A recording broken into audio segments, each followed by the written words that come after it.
Everyone, Dan the Cardman back again. Something a little bit different today. So as I mentioned in one of my previous videos, I sent off some cards to get graded by a company here in Australia, CGA, as you can see there. So that is grading Australia.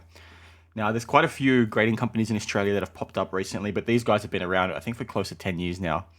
They're definitely the most, I don't know if trustworthy is the right word, but because they've been around the longest, they're probably the one that you should go with if you're looking to get something slabbed. Now, basically, I got 5 Dragon Ball Z cards graded from Series 2, some of the silver inserts. And then I also got 2 Yu-Gi-Oh cards and then 1 NRL card, which is a sports card for you non-Aussies. So like I said, there's a few that have popped up recently. Most of the others are primarily trying to cash in on the Pokemon boom at the moment. Some of their labels look nice, but I'm not a huge fan of some of the approaches they're taking. I might do a video on that shortly, like how they're handling off-centered cards and things like that, still grading them 10s, and then with subgrades putting things on the back. Like, it's just a bit messy, so I'll go into that in detail. But let me just... Yes, I'm not sure. It's the first submission back from them. I did the 30-day turnaround, which was 30 business day turnaround, which I think worked out to be $16 a card, $16.75. I submitted 8. If you submit over 20, so if you submit 21, it moves down to the discount, so you're like $30 a card. Sorry, $13 a card. So you save $3. This ended up taking, I haven't worked it out, but it was like 2 or 3 weeks delayed, which is understandable. Sydney's currently going through a pretty bad COVID outbreak over the last 10 weeks. So basically things have slowed down quite a bit. So one thing that is good that they do that not many other graders do is they send you back your top loaders or your card savers, whatever you send them in. So they face, these ones are face up. Let me just make sure. I don't want to see. Grades. So I'll get to this in a sec. So basically,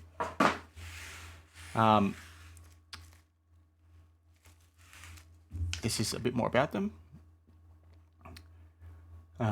They do Tarzos and stuff now, which is like for you foreigners, those are things like Pogs. But it basically shows what their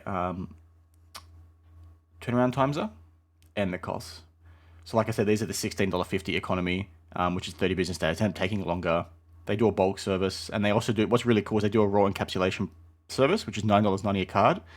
That basically means they will put it in a case, but they won't grade it. So if you're looking for PC items you want to protect, I think that's the way to go. I don't think anything, like this is really good to get like PC cards graded, like I said, by CGAs, most grading companies in Australia. And it's probably, that statement's probably holding strong for things that are not PSA, BGS, HGA, SGC. I think I've missed a couple others. They're the big ones you want to grade with ideally, right? If you're looking for value, especially PSA.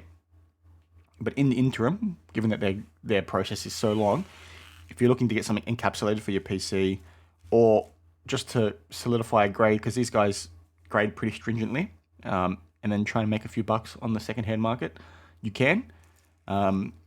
It's just, yeah, like I said, not going to make you rich. So I sent basically the 5 silver inserts from Dragon Ball Z Art Box Series 2. They're for my PC. The 2 Yu-Gi-Oh cards, which I'll get to now, they're from the Kaiba Mega Tin. I think it's from 2015. It's the Obelisk, the Tormentor, and Blue Eyes White Dragon, the original art style. Or the one from the anime. I think there was an art style before that.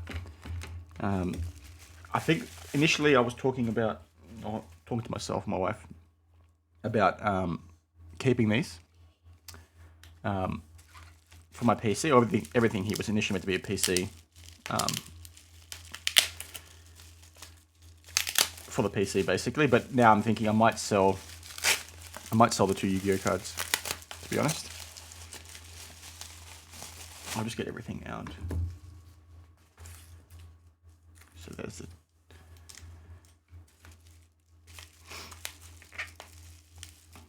So the slabs are quite nice. I've got one already that I bought for my wife. It's sorry,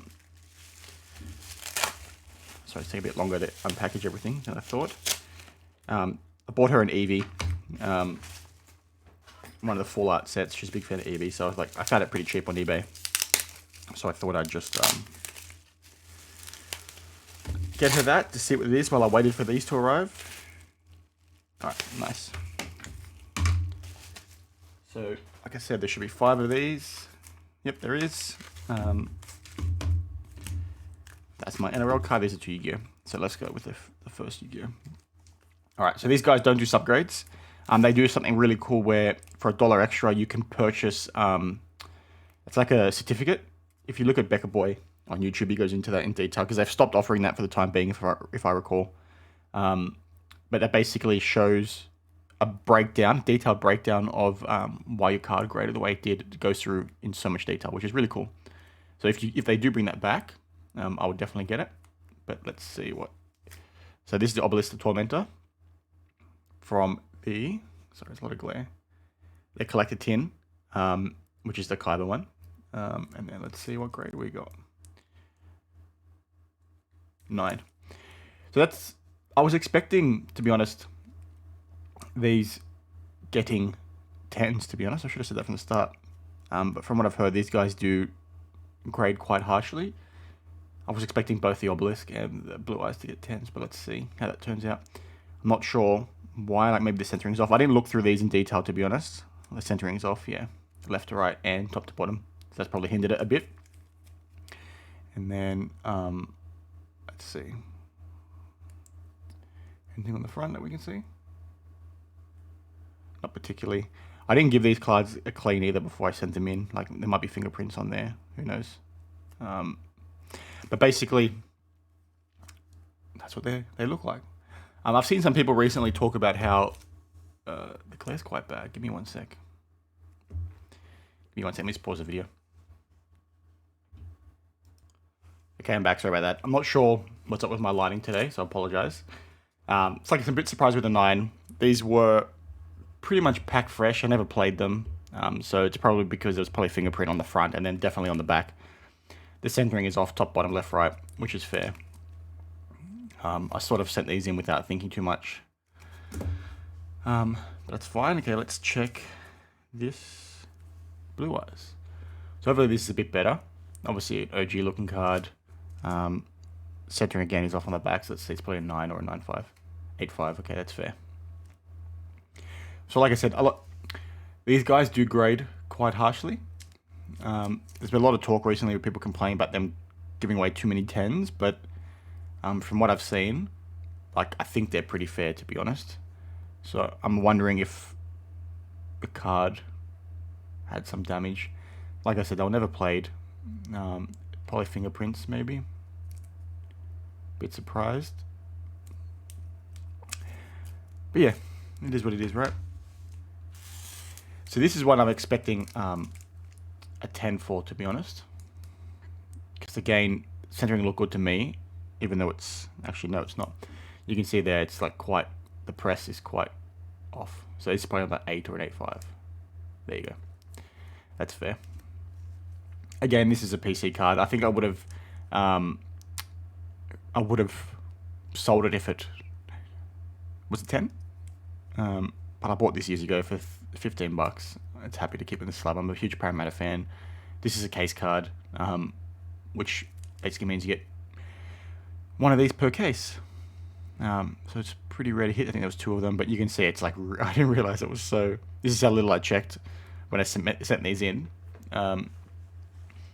It's so, look how skewed it is. Oh well, it is what it is. That's fair. Okay, now the fun stuff. So these are probably going to grade extremely poorly, I would say, because as some of you will know from my other videos, the centering on these cards is terrible, as is the surface at times. So I don't think, I'm not expecting anything flash. So this is a bomber, mainly slab for the wife, but let's see, a 9, which is actually surprising, better than what I thought. But you can see then, again, the centering is really off left to right and slightly top to bottom. But it's almost as good as these cards get, to be honest. Yeah, so at least the only thing... So people have mentioned about their labels they're not huge fans of. They haven't mentioned that it's a silver prism, which is a bit annoying. So it's very clear they've captured the year, the manufacturer. They spelled Dragon Ball wrong. Obviously, it should be a space. But it would have been nice if they would have called out the fact that it was a silver prism. I'm not sure why they didn't do that. But that's fair. That's fine. Next card. So I think this is... Who's for? I think it's Freezer. Let's see. 8-5. Okay. Again, you can see the centric is really off. So basically, when I picked which ones, because I had a lot of duplicates of these, the reason why I picked these is because they had the best left to right centering and the best corners.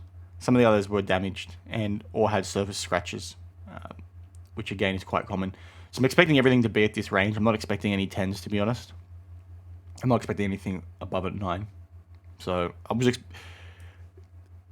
because I forgot how bad the centering was on this, and these two, I was expecting like these three in the ideal world to be 9, 5, 10s, and then these to be like 5s, 5, 6s, because I thought the centering was horrible. So this is Krillin. This is one of my favorite ones in the set, to be honest. And that's a 9. Nice. I just like this shot. I think it's just really cool. This is obviously from when he's fighting Vegeta on Earth with Goku and Gohan.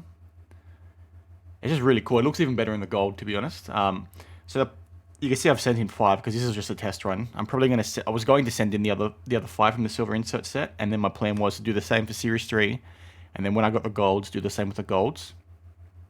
But now that I've managed to get my hands on some of the golds, particularly for Series 2, I don't think they're going to grade too well, so I don't think it's worth bothering, to be honest. Right, the Vegeta. So I'm probably going to send off the other 5 of these, just so I can have the full set, and then not send off any more. The Vegeta, this is the one I'm hoping for a high grade. 9. Okay, not too bad. I just really like... I know a lot of people prefer Series 3 a little bit better, but there's something about this, the fact that it's so simple, right? They're like nice character models, and then like the golds look, when you get a gold in good condition, they look even better. I'll be doing a video shortly because I think there's variance in the golds, to be honest. I don't think they're print errors. There's some distinct differences between them, so I'm going to talk through that based on the few that I have, and then we can see if anyone else agrees. Then finally we have the Goku. Let's see what we get. An 8. I wonder why this one... Oh, I can clearly see already. That corner on the right is a bit rounded. Not sure if it was like that. Yeah, don't know why I would have sent that if it was a bit soft, but you can sort of see it's a bit soft. It's not sharp. Again, fair. These are for the PC, so I'm not too fussed. I don't know. Maybe sell them, I don't know. Sorry, 1 second, I just need to sneeze. Oh, sorry guys. Yeah, I'm not sure. Do I want to sell? I don't know. I'm a silly boy. Ignore me. So that's it, basically. So I've got, just to recap, let's put them in. So we got an 8 on the NRL card. Again, very fair for how crappy that centering is. Or that press of the card. Like, the border's not anywhere close. It's not miscut, it's just terribly stamped. I never noticed that before. Or if I did, I forgot. I've got obviously the 2 rares from the Mega Tin. Probably chuck these off of eBay for sale, just to try and recoup some of the money on the grading. And then put these back in order. So it's a shame, like, it would have been nice to have them all the same grade. But that ain't gonna happen. I could send in more, but their turnaround times now are quite long. So we've got an 8 on the Goku, a 9 on the Vegeta, 9 on the Krillin, 8-5 on the Frieza, and then a 9 on the Bulma. I've got we've got another batch of cards with these guys. That's due to come back was meant to come back 2 weeks ago. So I'm expecting they're going to reach out to me next week to pay, and then I'll get them sent out that week. It's 20. I sent off 26 cards. They are from the Chromium Archive Edition set. I picked some of the best cards that I found and then sent them in. I don't think they're going to grade too well. I think they're going to be in the same vein as this, 8s, 9s, maybe less, just because you've seen how bad the scratches are on those when I've unboxed the packs. So we'll see how that goes. I had more that I wanted to send from that set, but with the turnaround time now, I'm probably not going to. Those 26, like I said, that I sent off like a few duplicates. They're really cool scenes like with Super Saiyan Goku and things like that. Those were primarily to sell. The plan was keep the highest grade of the duplicates that I sent and then sell the rest, but we'll see. I might sell them all, to be honest. Now that I've got the full set, I'd rather probably maybe sell them, get the cash back, and then invest into some more sealed product. I don't know, we'll see. Anyway, I hope you liked that video. I didn't go into too much detail as to what, like CGA and things like that, but I hope you liked it. As you can see there, they do serialize the cards, and this number's grown significantly. It would be nice if they had some sort of database, which I think obviously they're storing it, so they do, right? So if they eventually implement some kind of QR code thing, it'll make things pretty easy to transition over if you get it reslabbed. They've only recently transitioned into a 10-point system. Previously, you might see some of their slabs, they'll go from 1 to 100, whereas now obviously they do 1 to 10 with subgrades in between, which is cool. And yeah, they're pretty harsh. If you're looking to go with them, don't let people talk you out of it, because people say it's not worth it, you're never going to get your money back. It's a lie. People are selling these pretty well on eBay and they are making some money, but it's not an absolute, it's not binary, right? If you've got a big card, send it to PSA, but if you've got something smaller that you want for your PC, or you're hoping just to retain value or get a grade, because 9 times out of 10 these grades are pretty fair in the sense that yes, what they've given you is what the card is, do it. Like, you're silly not to. A lot of people would say, well, they're giving out too many 10s. I've seen some 10s that shouldn't be 10s. That's fair. But at the same time, have you looked at PSA recently? Like, they're giving away really high grades for cards that probably shouldn't get it, or they're handing out 6s and 7s, and then the person's breaking the slab, resubmitting the same card, and they're getting 10s or 9s. So it goes both ways, right? People make mistakes. It's human-driven business. Like, it's going to happen. But if you're Aussie, submit with these guys, support local business, and then we'll go from there. Hopefully it builds. Anyway, that was a bit of a ramble. Apologies. I hope you're all having a good week. I hope those that are in Sydney and other parts of Australia are doing well within the lockdown. We're almost there. I think it's almost over. A few more weeks. I think they're saying mid-October we can be free. So hopefully that happens and we can get back to living a normal life. Anyway, cheers guys. Hope you have a good weekend. See ya.